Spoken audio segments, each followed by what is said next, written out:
Okay. All right. Good. So we got primary and secondary recording devices. Hit me. I look like Larry King. Am I that old? Ugh. No. Well, now. All right. I'm all serious now. Go ahead. Alright, serious baseball. What is the origin of what is? You told me that in advance, and I hadn't had time to contemplate with all this technical mumbo jumbo to get this call going. What is the origin of what is? Well, I think that the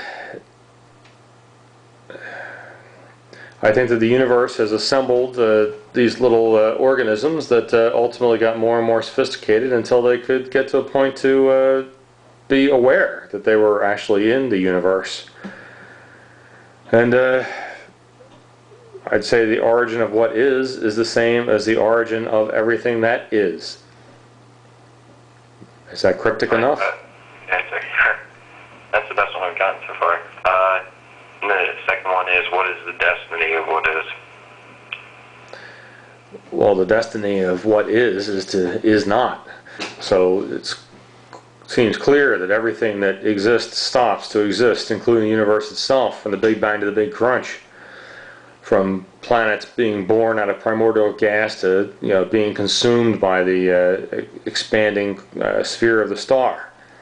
So the destiny of what is not. Nice. Okay. Okay. Is there a God? No. I figured. Alright. If there is a God, what do you think would be the attributes or characteristics of him? If there was a God, I could not even begin to perceive what his attributes or characteristics would be, and it would be incredibly arrogant of me to even think that I could.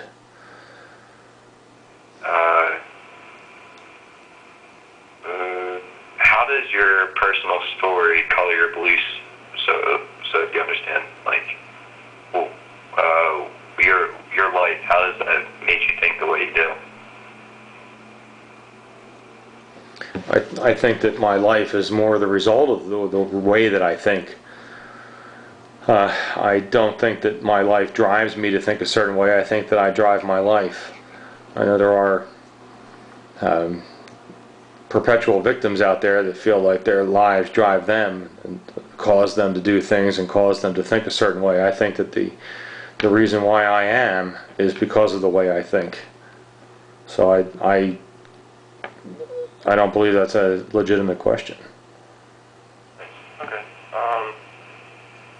Do you think that the universe is a friendly, hospitable place or an unfriendly and inhospitable place?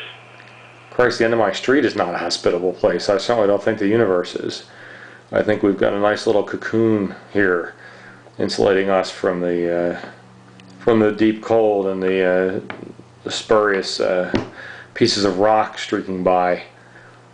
But the universe, we can observe that the universe is not a hospitable place for things that are made of the stuff that we're made of. And what is evil? What do you think the origin of it is? That's an interesting question. Evil is as much a product of man as good. Just as God is a product of man and is the devil. It's just his way of describing behavior that is not conducive to one's society or to one's individual. That sentence didn't quite come out right. So if we see actions that are inconsistent with our well-being or inconsistent with the well-being of our family / broader family society, I think that we decide that those acts are evil. And if we see things that promote our well-being or promote our families, our society, we declare that as good. And for people that think differently, we invented religion and we forced it down their throat to say, this is good, this is bad, you will do what I say. But I think that if man acts in his self-interest, that he will be good, because to do things that the classic religions would define as evil, a man would have to act outside of his self-interest. And if you took an example like Hannibal Lecter or something like that, where they're just broken, perhaps eliminating them from the gene pool and from the breathing pool would be an act of self-interest and therefore not be evil. Okay. Do you believe that is there an order to what is, or is everything just random and chaotic? Is there such a thing as luck, chance, fate? I think that I don't know if there's such a thing as fate, unless you think a certain way and then you're destined to end a certain way. And there is definitely an order to things, from us sharing 99% of our DNA with a toad. It certainly shows that life has a very definitive construct, and perhaps the order of things is that life is everywhere, just like rock is everywhere and iron is everywhere. So I think that there is everything in the universe has an order, and what defines that order we can observe. And ultimately we will be able to observe all things that exist within the universe, and hopefully be able to define the order, understand the order. Okay. And the next one's kind of similar. Is there a moral order to the universe, such as justice, retribution, mercy? Only as we define it. As a civilization based on Judeo-Christian morals, we define what justice is, and we define what is moral, and we make that order. Male lions will kill baby lion cubs because they recognize that they will become a threat to their dominance of the females in that area, and they're acting according to their moral order, which is defined by their being. And they don't have the ability to judge that action in any other respect other than how it's going to affect them. And so they act according to their order, and we have to act according to ours. And I believe that the morality, or the moral infrastructure that we've ingrained in ourselves and our society, is the reason why we can have 8 million of us crammed into 23 square miles of real estate and not have chaos. So order is as defined by man. It's needed by man in order to be able to exist in the large numbers and the close proximity that man does.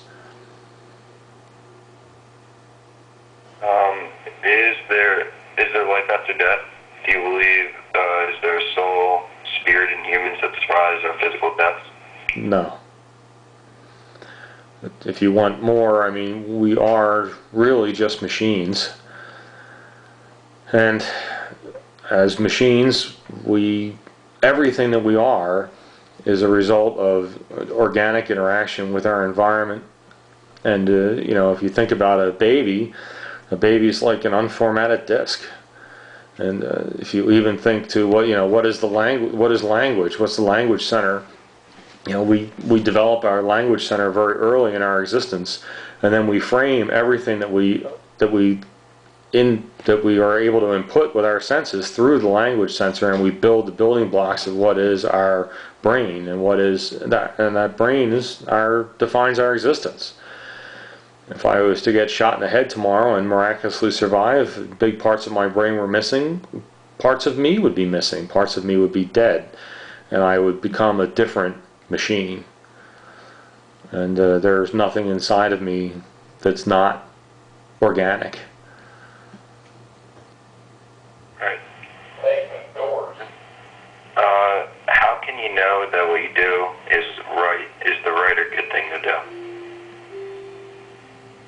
Well, I think that you could judge whether or not you've done something right or wrong by the results.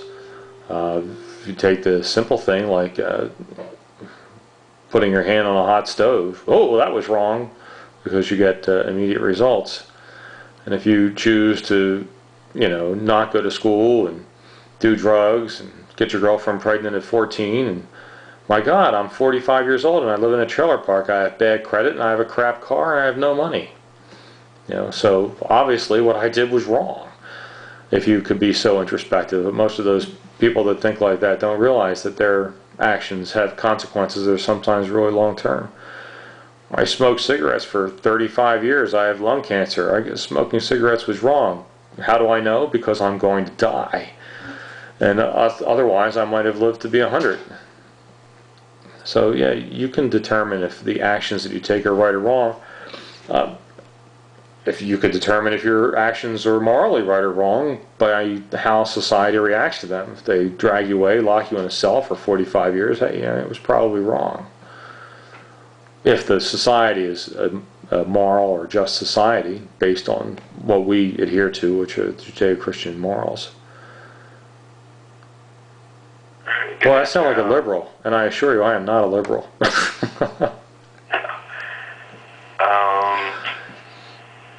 Are you responsible for what you do? Are you really free?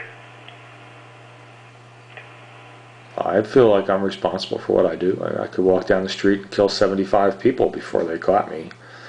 I would be responsible for that. I could go and invent a cure for cancer, and I would be responsible for that. And it would all be my undertaking. Certainly I could drive down the street and get T-boned by a drunk, sleeping, texting tractor-trailer driver, and that would not be my doing, but not directly at any rate, but that's called risk. I mean, certainly I could walk outside and get struck by lightning. And, so as we wander through the universe, strapped to this magnificent rock hurling through space, any number of things could kill us. So we just have to walk around and recognize that and live our lives as best as we can, because we're not promised the next minute. I'm not promised the next question. I'm babbling now. I'm babbling. I'm sorry. No, it's fine. You really helped me out. You're the best interview I've done. There's only like 6 more left. What is the purpose of pleasure, desire, and sexuality?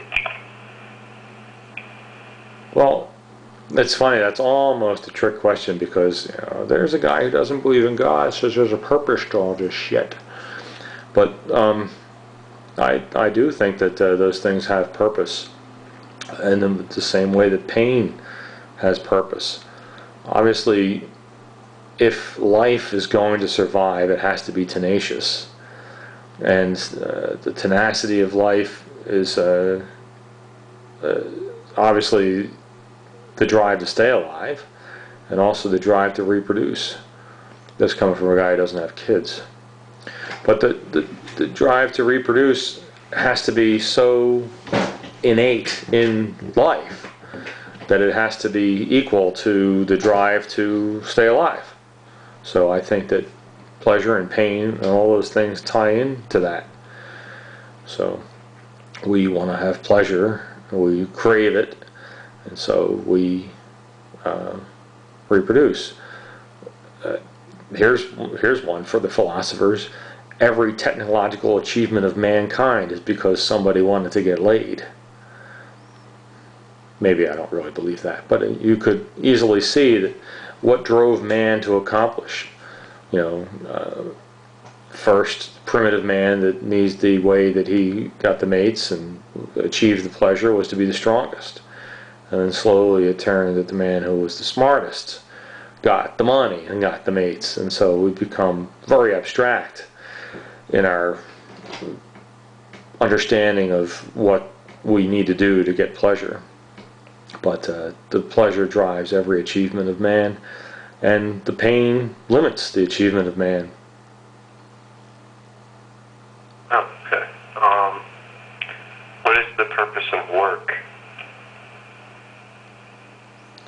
Well, it depends on your personal perspective. Some people work to eat. Those people maybe don't have the greatest existence, and they strive for something better. But for me, the purpose of work is to get pleasure, intellectual pleasure. The job that I do gives me mental stimulation, and I enjoy it. And when I was younger, I thought I would do it for free. It was funny that they paid me, but now that I'm older, I need to have money, because there's things that I want to do that are work, but are outside of work that require money. And I also have this little hot chick that follows me around, and she needs money. So if I want the hot chick to keep following me around, I got to have money, so I got to work. So I got to have the pleasure. Got to perpetuate the species, even though maybe that isn't my ultimate goal because I'm a dick. Oh, great. I'm very happy that I interviewed you. You're probably going to get an F. Believe me, some of these teachers are going to remember me, and they're going to like, that asshole went to school here? Yeah, I'll show it to Mrs. Bliss. She taught when you were around. Yeah, I consider her a friend. Alright, last couple here. Do you think there's any value to prayer or to sacrifice? I don't think there's any value to prayer unless you derive value internally from it. Some people... I think prayer has a purpose for some. For me, it's meaningless. But if it has meaning for someone, then there's purpose to it.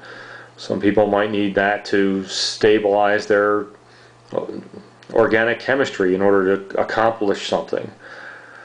Some people may need that to help them get over some horrific emotional trauma. So the prayer intellectualizes their understanding of the magnitude of their tragedy. And what was it? It was prayer and what? And sacrifice? Certainly sacrifice can have merit.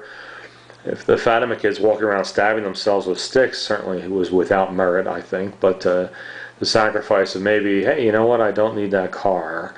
I don't need that house, or I don't need that boat, because I want to send my kid to Harvard so that he can, make something more of himself, or I'm going to sacrifice those things so I can put them into investments so I have something when I retire, and I will have a better life and not going to outlive my money. So there's merit in all those individual examples of sacrifice having a meritorious effect on one's well-being.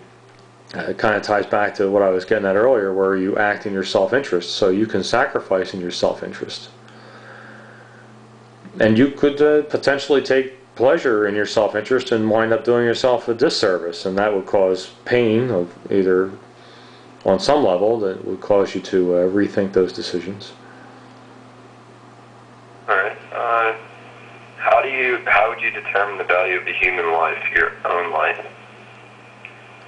Well, if you wanted to monetize the value of a human life, you just have to figure out how much I make a year and how long I'm going to live, and what I might build and what value what I might build over those years might have on the society as a whole, and you'd have some kind of monetized valuation. But I'm an emotional being too, so if the choice was between my life or my neighbor's life, guess who's going to win? And there, a sacrifice of your own life for your neighbor is almost always without merit, unless your neighbor's Albert Einstein and you recognize that he's doing something that's more important than you. But I would value my life overall, and I value my wife's life over my own, because she's someone that I cherish. And what role does humor play in life? What role did what? What role does humor play in life? I think humor is incredibly important. I've used humor to get past anger. I've used humor to get past sorrow. Sometimes we use humor in a not so kind way, but even that, I was picked on pretty heavily when I was a kid, and I think that that helped build me. Maybe they found it funny, so they were using their humor to hurt, but that built a character within me, and so it has a great role. It can build up, it can tear down. One of the things that it allows us to do is to get past the defenses. If you saw the movie Dune, where they have the shields, and the bullets can't get in the shields because they move too fast, but if you go through slowly, you can get beyond the shield and kill the person inside. Humor is that for ideas. So sometimes you can't get an idea past somebody because they have their shields up, they have their defenses out, they have their preconceived notions, and you can use humor to maybe get them to see. Maybe they see the humor first and then they think about the joke.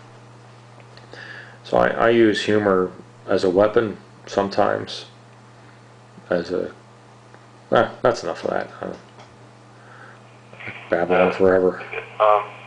There's only two more here, and the last one you really don't have to answer that much. Assume for a moment that you will have children.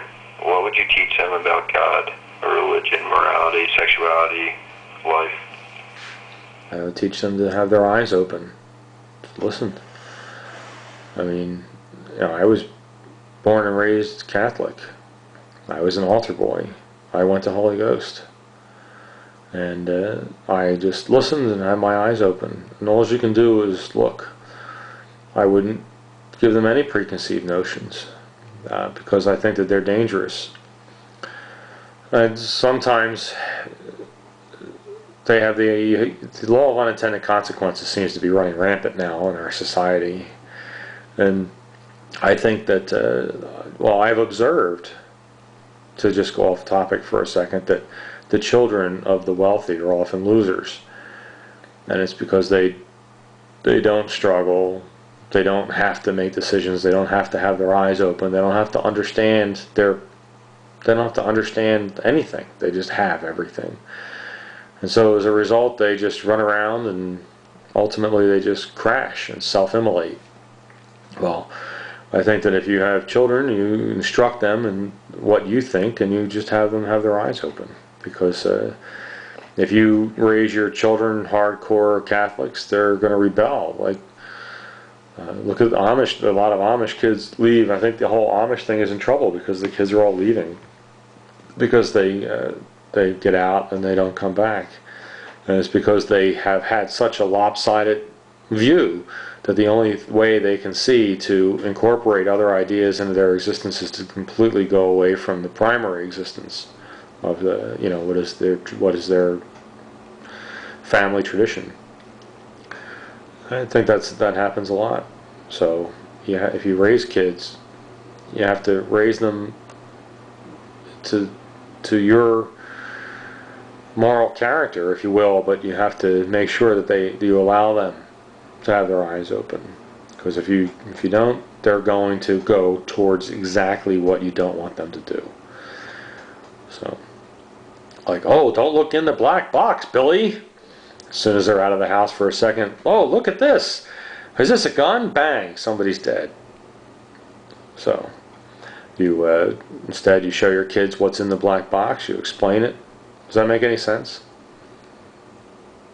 Yeah. No, I totally understand. That was a good answer.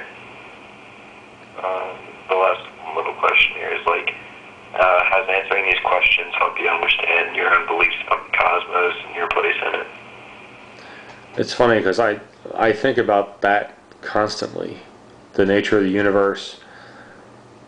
It's always on my mind. So I think about this stuff. So it hasn't made me think about anything. It's maybe the first time I've said this stuff out loud. But I have built certain constructs mentally with whatever around this kind of thing. I don't know, maybe someday I'll write it down, but I don't expect that it's anything new. I was trying to, before the call, I was trying to find, I just read this article about this Greek philosopher, I think it was Apocalypse. I couldn't quite remember how to spell it. It was 325 BC, and he was contemplating the nature of the universe, and he believed as he looked out and understood that all those things he understood at that time, that far back, that those other things that he was seeing were suns, like his own sun. And he realized, or he hypothesized, that life was common in the universe. And so when I think about that stuff now, and I find that this guy was thinking about this, 2,300 years ago, like, I'm probably not going to push this forward any, but it's certainly good to know that other people have had their eyes open and they think. And we seem to be entering a dark time now, and maybe maybe this society is going to collapse and we're going to have another dark age. Maybe the next society will have thinking men rather than slaves to religion, philosophy, ideology, all the bullshit that we see all around us every day. Who knows? Nothing is new under the sun. I actually agree with you on a lot of points, surprisingly. Surprisingly? Well, we've never talked. This is probably the deepest conversation we've ever had, and your mother and I have never had a conversation this deep. Yeah, you said you don't usually talk about this stuff. Mom said that you were always, Mom said you were an atheist, which I knew, but I mean, yeah. I don't buy into any of the shit that they teach. Religion. I don't know. That's why I kind of like my teacher. He's like,